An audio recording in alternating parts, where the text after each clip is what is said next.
Class start हो चुकी है। टॉपिक का नाम है मेंस्ट्रुएशन।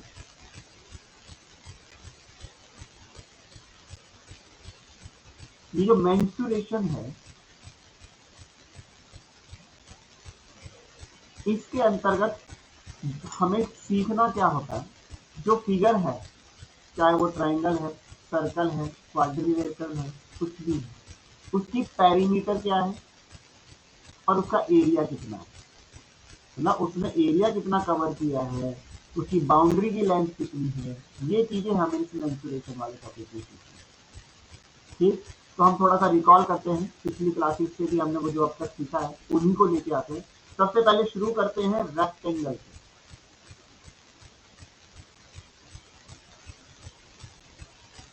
रेक्टेंगल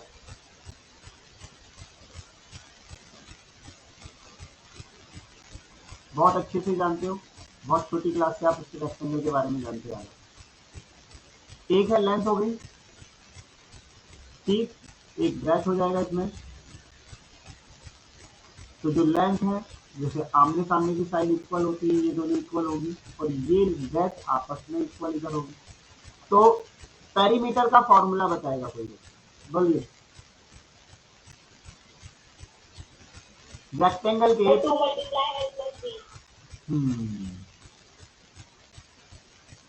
रेक्टेंगल का पेरीमीटर का फॉर्मूला है 2 multiply length plus breadth.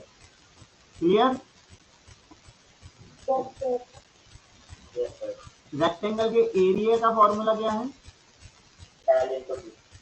Length multiply breath. Okay, अब इन्हीं से दूसरी चीजें सीखनी है जो अब इस बड़ी क्लास में आकर के जरूरत पड़ जाती है। वो क्या है कि मान लीजिए कभी आपके पास पेरीमीटर दे रखा है,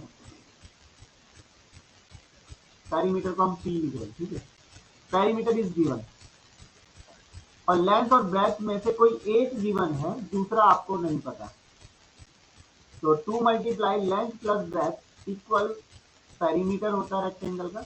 हम अगर इस लेंथ प्लस ब्रेथ को यही छोड़ते हैं, जो 2 यहाँ मल्टीप्लाई कर रहा है वो क्या करेगा, यहाँ जाकर के डिवाइड करेगा, ठीक है। और फिर जैसे लेंथ और ब्रेथ का तो यहाँ एडिशन हो गया, यहाँ सम हो रहा है। इनमें से अगर कभी लेंथ निकालनी है और पेरीमीटर को 2 से डिवाइड करेंगे और ब्रेथ गिवन है तो ब्रेथ को माइनस करेंगे। मतलब पहले आपको पेरीमीटर को डिवाइड करना पड़ेगा 2 से, पेरीमीटर को 2 से डिवाइड करके उसमें से अगर ब्रेथ माइनस कर दिया तो क्या निकल आएगा, लेंथ। उसी तरह से अगर ब्रेथ निकालनी हो, आपको पेरीमीटर और लेंथ गिवन है तो पेरीमीटर को पहले आप 2 से डिवाइड करेंगे और उसमें से लेंथ माइनस करेंगे, ठीक है। तो लेंथ और ब्रेथ निकालने का तरीका ऐसा कब होता है, जब कोई ऐसा सवाल आपके सामने आता है जिसमें पेरीमीटर दे रखा हो, लेंथ और ब्रेथ में से कोई एक दे रखा हो और आपसे पूछा जाए एरिया क्या है इसका, और एरिया निकालने के लिए आपको किसकी जरूरत है, लेंथ और ब्रेथ दोनों की जरूरत है, क्योंकि लेंथ मल्टीप्लाई ब्रेथ होता है। अगर इन्होंने लेंथ और पेरीमीटर दिया तो पहले आपको ब्रेथ निकालना पड़ेगा, तो ब्रेथ निकालने के बाद ही आप उसको लेंथ से मल्टीप्लाई करके उसका एरिया दोगे, ठीक है। एक तो ये हो गया कि जब आपके पास पेरीमीटर गिवन होता है तो लेंथ और ब्रेथ कैसे निकालेंगे। एक और भी है, इसे बताते हैं कि जब आपके पास, आप जानते हैं कि लेंथ मल्टीप्लाई ब्रेथ क्या होता है, एरिया होता है। तो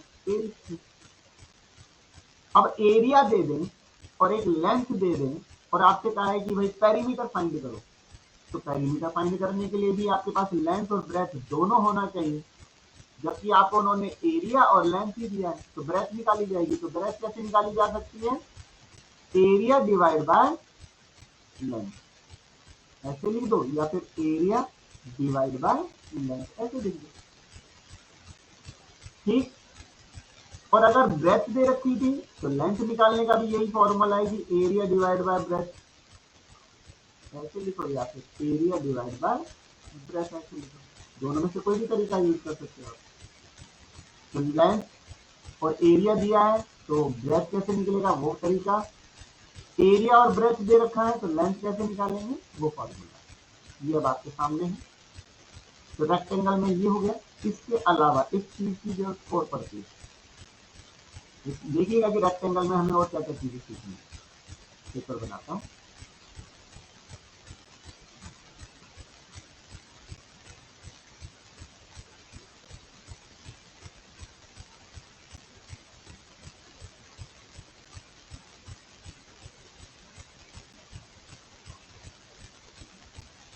देखिए इसे कहेंगे लेंथ, ये हमारे लिए हो गया ब्रेथ, और ये हो गया डायगोनल। आपको रेक्टेंगल में आपने ये तो देख लिया कि ऑपोजिट साइड इक्वल होती है। रेक्टेंगल में इसका हर कॉर्नर पे 90 डिग्री का एंगल होता है। ठीक है, कितने डिग्री का एंगल है हर कॉर्नर पे? 90 डिग्री का। आपको मैंने जब क्वाड्रिलेटरल वाला चैप्टर कराया था तो उसके अंदर प्रॉपर्टीज बताई थी, याद होगा। तो इस हिसाब से आपके पास इसमें डायगोनल है, ब्रेथ है, लेंथ है। तो ध्यान से देखोगे तो आपके पास इसके अंदर राइट एंगल ट्राइंगल बन रहा है। क्या बन रहा है? Right angle triangle.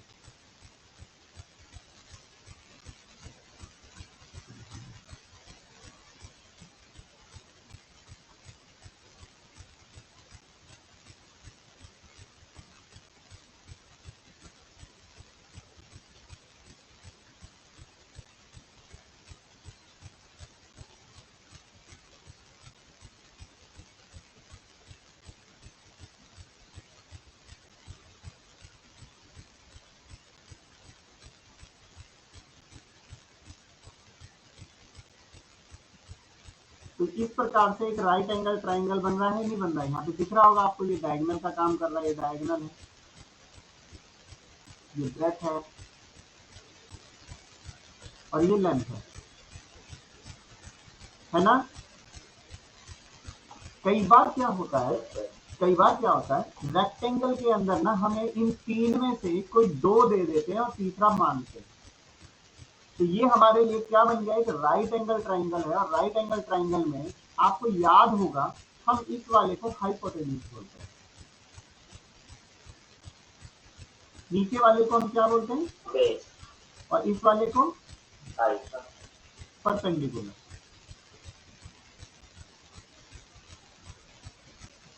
है ना? और हमारे पास एक फॉर्मूला है पाइथागोरस वाला।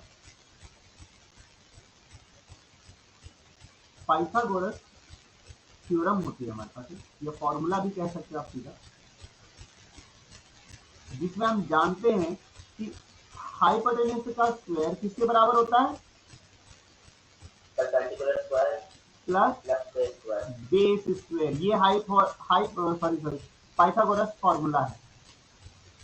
जब हमारे पास ये फॉर्मूला है, क्यों? क्योंकि हमारे पास एक राइट एंगल ट्राइंगल बनता है इसके अंदर, रेक्टेंगल के अंदर। रेक्टेंगल के अंदर भी हमारे पास राइट एंगल ट्राइंगल बनते हैं, तो हम वहां पर भी इस फॉर्मूले का यूज कर सकते हैं।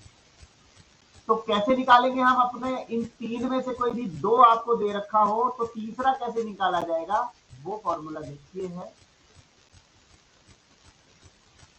डायगोनल का स्क्वायर बराबर हो जाएगा लेंथ का स्क्वायर प्लस ब्रेथ का स्क्वायर। ठीक है, तो अब मैं इसको शॉर्ट में लिख रहा हूं, B square is equal to L square plus B square. D for diagonal, L for length और डी फॉर ब्रेथ के लिए ले लिया। अब देखिए यहां से जब स्क्वायर हटता है तो ये क्या हो जाएगा आपके पास?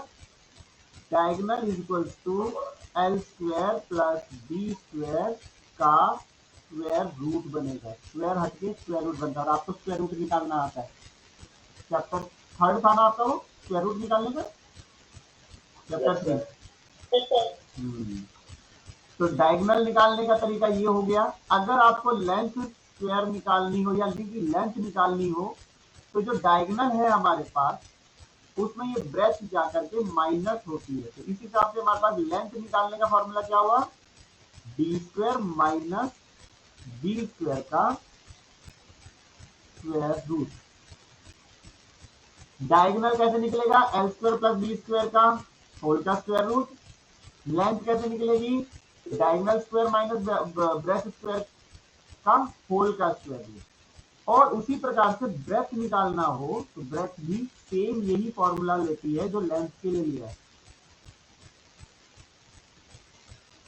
तो breadth is equal to D square minus L square इन सबका स्क्वायर रूट। तो तीन फॉर्मूले आपके सामने आए।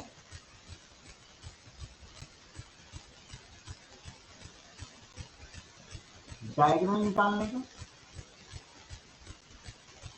लेंथ निकालने का और ब्रेथ निकालने का। अब क्योंकि आप क्लास 8 के अंदर हो तो आपको ये पता होना चाहिए कि डायगोनल के अंदर क्या क्या होता है और उनसे हम क्या क्या निकाल सकते हैं। तो डायगोनल कॉलम रेक्टेंगल के अंदर क्या क्या होता है और हम उनमें से किसको यूज करके हमें क्या निकालना चाहिए। अब तक सिर्फ छोटी क्लास से सिर्फ यही चलता जा रहा था कि रेक्टेंगल में लेंथ और ब्रेथ होती है, बस लेंथ ब्रेथ उन्हीं का रिलेशन चलता आ रहा था। और उसमें भी सिर्फ यही दो चीजें सीखी थी छोटी क्लासेस के अंदर, पेरीमीटर, एरिया। तो जैसे जैसे क्लास बड़ी होती है तो अब इनके लेंथ और ब्रेथ का रिलेशन देखा, वो जैसे कि यहाँ पर आ गया कि अगर एरिया और लेंथ दे रखी हो तो ब्रेथ कैसे निकलेगी, एरिया और ब्रेथ दे रखी हो तो लेंथ कैसे निकलेगी, पेरीमीटर और लेंथ दे रखा है तो ब्रेथ कैसे निकलेगा, पेरीमीटर और ब्रेथ दे रखा है तो लेंथ कैसे निकलेगा। अब थोड़ी और बड़ी क्लास में आ गए तो अब आगे डायगोनल से रिलेशन कि भाई रेक्टेंगल के अंदर डायगोनल भी होता है। तो डायगोनल होता है तो उसकी डायगोनल की मदद से लेंथ और ब्रेथ का क्या रिलेशन है। ठीक है, डायगोनल कैसे निकलेगा, लेंथ और ब्रेथ दे रखी हो तो, या डायगोनल और ब्रेथ दे रखी है तो लेंथ कैसे निकलेगी, या डायगोनल और लेंथ दे रखा है तो ब्रेथ कैसे निकलेगा। ये अब आपको याद रखना है। समझ में आया कुछ। रेक्टेंगल के अंदर यही सारा कुछ है अभी जो मेंसुरेशन में आप करोगे। ये क्लियर, सबको आवाज आ रही है मेरी।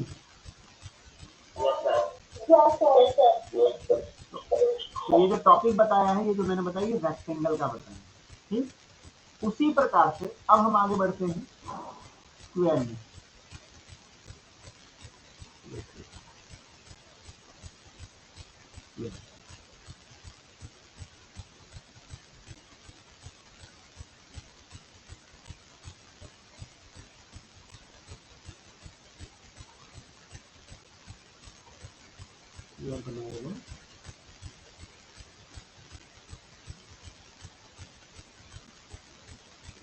स्क्वायर की बात करेंगे तो ऑल साइड्स आर इक्वल, है ना,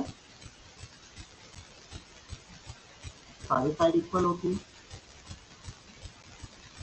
हर कॉर्नर पे 90 डिग्री का एंगल होता है।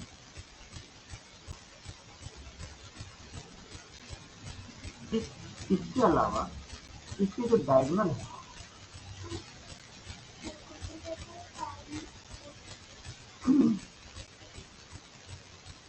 एक सेकंड,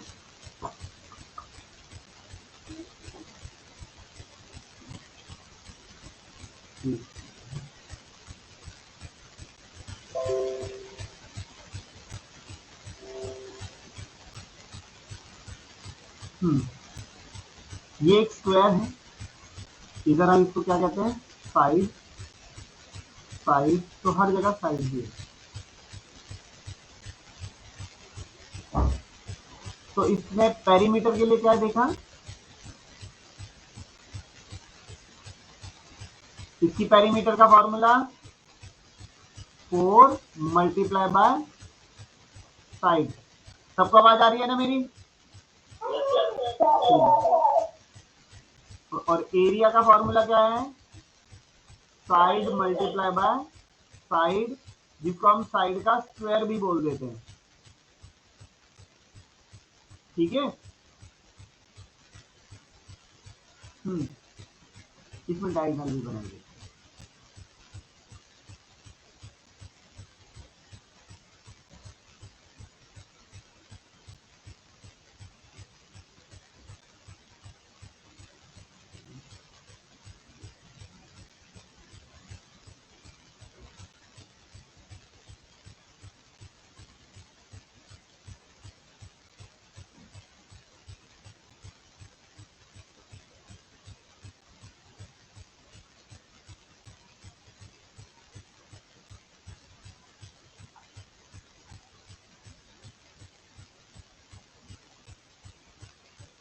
ठीक है। तो डायगोनल की भी इसके अंदर एक खासियत होती है, और खासियत ये है कि ये आपस में जब एक दूसरे को काटते हैं ना, तो ये यहाँ पर 90 डिग्री का एंगल बनाते हैं।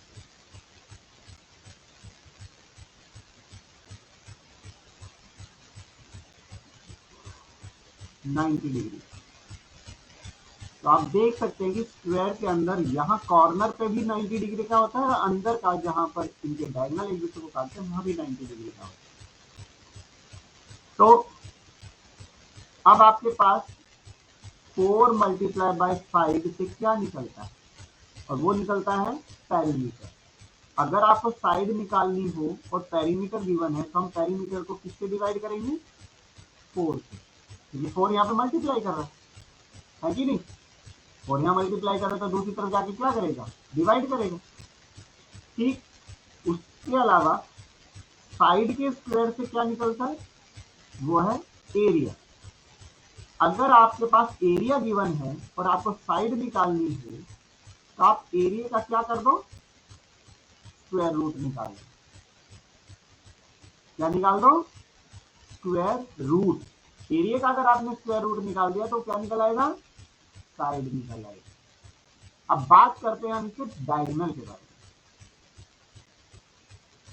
इसके जो डायगोनल होते हैं वो दोनों बराबर होते हैं। ठीक, तो एक एरिया का फॉर्मूला और है इसका स्क्वायर का, वो देखो क्या है।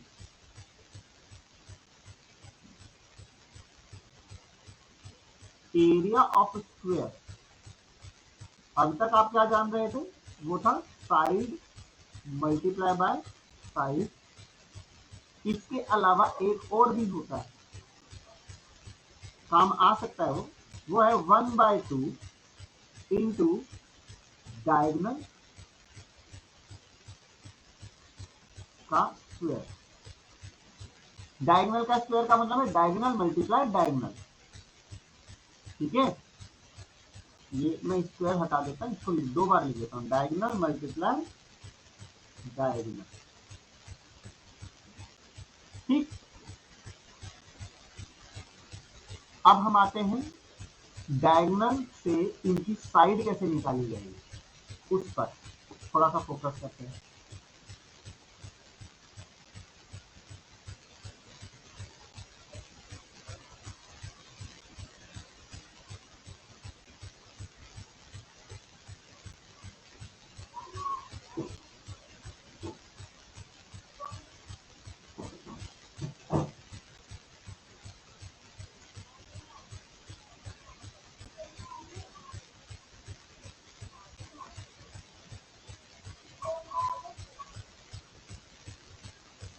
हमने ये लिया, तो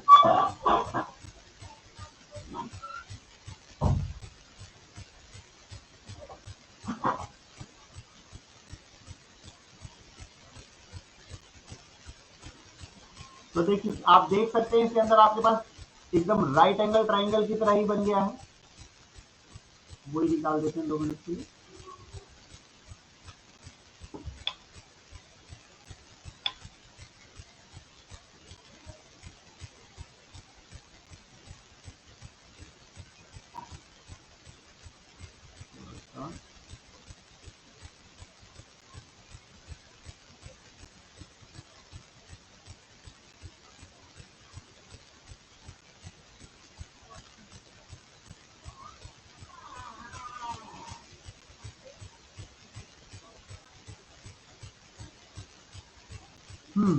ये आपके लिए डायगोनल है और ये साइड है, तो वैसी साइड यहाँ पर भी है, तो डायगोनल और साइड को अब मैं एस बोलूंगा और डायगोनल को डी। तो पाइथागोरस फॉर्मूले से क्या बनेगा बेटा, D square is equals to side square plus side square. ठीक है, तो आप इसे ये भी कह सकते हैं side square plus side square, ये तो 2 हो गए ना, 2 मल्टीप्लाई बाय साइड का स्क्वायर, तो डायगोनल स्क्वायर। तो डायगोनल निकालने के लिए आप 2 मल्टीप्लाई साइड स्क्वायर का स्क्वायर रूट निकालोगे। और आप एक चीज जानते हैं कि जिसके ऊपर पावर 2 होती है उसके ऊपर से उसका स्क्वायर रूट हट जाता है, याद है,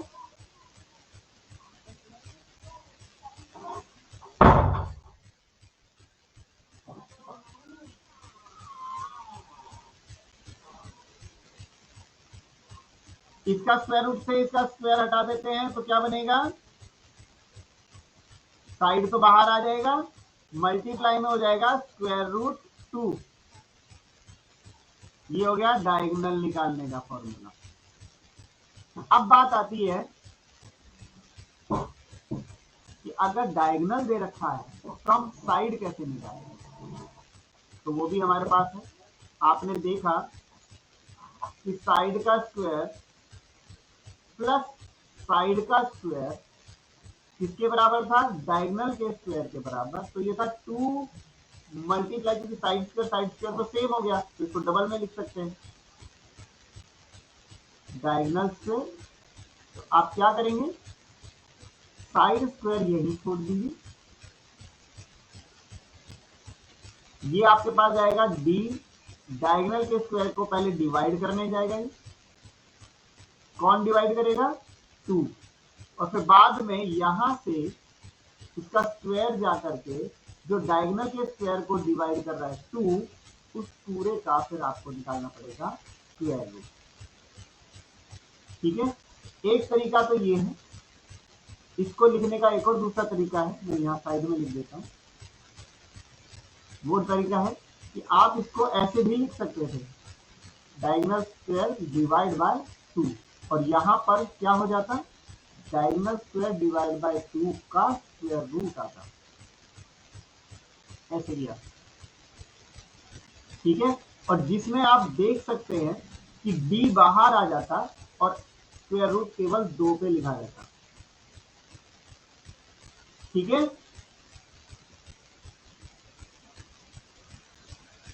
क्या समझ में आ रहा है कि अगर हमारे पास डायगोनल हो तो साइड कैसे निकालनी है। और ये बहुत इंपॉर्टेंट है, क्योंकि आगे कुछ सवाल ऐसे हैं जिनमें आपको परेशानी आ जाएगी कि भाई डायगोनल दे रखा, मुझे साइड की जरूरत है, डायगोनल दे रखा तो एरिया निकालना पड़ेगा, डायगोनल दे रखा पेरीमीटर निकालनी पड़ेगी, पेरीमीटर और एरिया निकालने के लिए तो आपको साइड की ही जरूरत पड़ेगी ना, और अगर साइड की जरूरत पड़ेगी तो फिर साइड निकालनी भी पड़ेगी। आपके पास तरीका ये है। अब इसको सॉल्व कैसे करते हैं मैं आपको दिखा देता हूं कि हम इसे, जो आपके पास diagonal divide by square root 2 बना है, स्क्वायर रूट 2 बना है, वो कैसे करा जाएगा। इसका तरीका ये होता है, कभी भी किसी के नीचे का कोई स्क्वायर रूट में नंबर हो तो उसी स्क्वायर रूट से हम ऊपर नीचे मल्टीप्लाई करते हैं। तो ये बनेगा D square root 2 divide by square root को कभी स्क्वायर रूट वाले सेम नंबर से मल्टीप्लाई करते हैं तो उनका स्क्वायर रूट हट जाता है, वो ये बन जाता है। ठीक, जब आप डायगोनल को मल्टीप्लाई करेंगे स्क्वायर रूट 2 से, स्क्वायर रूट 2 आपको मालूम है कि आप किसी का स्क्वायर रूट कैसे निकालते हैं, याद है कुछ,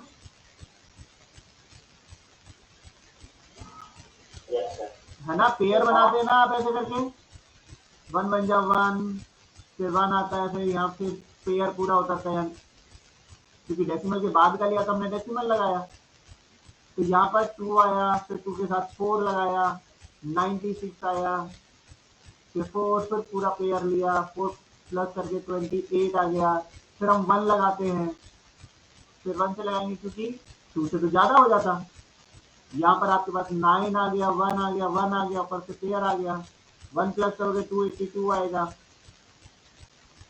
ठीक, तो इसके बाद हम क्या करते हैं, आपको याद होगा, यहाँ से हमने 3, तो यहाँ से 2 दबाने पड़ेंगे, 2 5 ज्यादा हो जाएगा, इसका मतलब यहाँ पे 4 से निकालना पड़ेगा, 4 लिया, 4 4 जा 16, 4 2 जा 8 और 1 9, 4 8 जा 32, 32 का 2 कैरी 3, 4 2 जा 8 और 3 11। इसका मतलब आपको यहाँ पर 1.414 से मल्टीप्लाई करना पड़ेगा डायगोनल को, और उसके बाद 2 से डिवाइड करना पड़ेगा, तब कहीं जाकर के क्या आएगी, साइड आएगी, क्योंकि साइड जो था वो किसके बराबर है, ये डी स्क्वायर डिवाइड बाय 2, और डी स्क्वायर डिवाइड बाय 2 का आप ऐसे भी लिख सकते हैं, इसके स्क्वायर से इसका स्क्वायर रूट हट जाएगा तो वो विदाउट स्क्वायर रूट हो जाएगा, बट 2 के ऊपर तो स्क्वायर था ही ना, तो इसलिए इसके ऊपर स्क्वायर रूट बना रहेगा।